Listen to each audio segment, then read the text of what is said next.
ஓட்டிகள் ஏன் சிவப்பு நிற கண்ணாடி அணிவார்கள் தெரியுமா? நீங்கள் ஒரு பெரிய திரையரங்கில் படம் பார்க்க சென்றிருக்கிறீர்கள் என்று நினைத்து கொள்ளுங்கள். வெளியே கடுமையான வெயில். டிக்கெட் வாங்கி கதவை திறந்து உள்ளே சென்றவுடன் திடீரென்று எல்லாமே இருட்டாக தெரியும். அருகில் இருக்கும் நண்பரின் முகம் கூட சரியாக தெரியாது.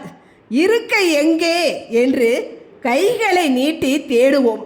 ஆனால் 5 முதல் 10 நிமிடங்கள் கழித்துதான் அதே திரையரங்கில் படிக்கட்டுகள், இருக்கைகள், நடந்து செல்லும் மக்கள் என அனைத்தும் தெளிவாக தெரிய ஆரம்பிக்கும். இதற்கு காரணம் நமது கண்கள் இருட்டுக்கு தங்களை மாற்றிக்கொள்வதுதான். இதே விஷயம்தான் விமான ஓட்டிகளுக்கும் நடக்கிறது.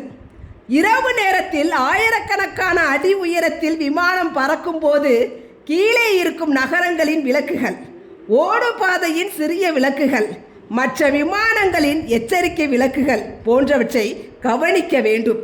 இவை பல நேரங்களில் மிகவும் மங்கலாக இருக்கும்.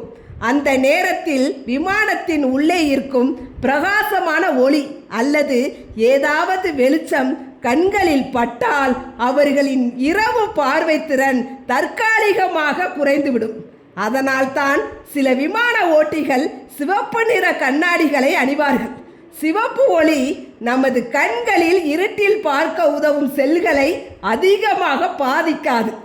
அதாவது ஒருவர் சிவப்பு கண்ணாடி அணிந்து கொண்டிருந்தால் வெளிச்சம் இருக்கும் அறையில் இருந்தாலும் அவரது கண்கள் இருட்டுக்கு தயாரான நிலையில் இருக்கும்.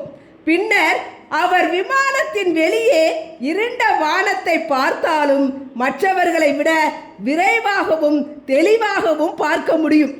இதில் ஒரு சுவாரஸ்யமான தகவல் என்னவென்றால், நமது கண்கள் முழுமையாக இருட்டுக்கு பழகுவதற்கு சுமார் 20-30 நிமிடங்கள் கூட ஆகலாம்.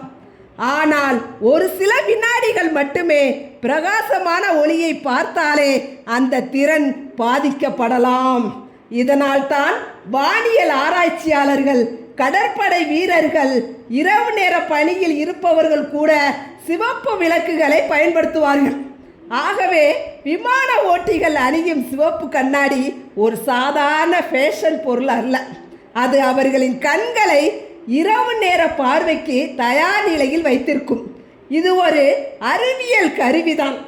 சில நேரங்களில் சிவப்பு கண்ணாடி இருட்டில் இருக்கும் முக்கியமான விஷயங்களை கூட தெளிவாக காண்பதற்கு உதவி செய்து விமான பயணத்தின் பாதுகாப்பையே மேம்படுத்த முடியும்.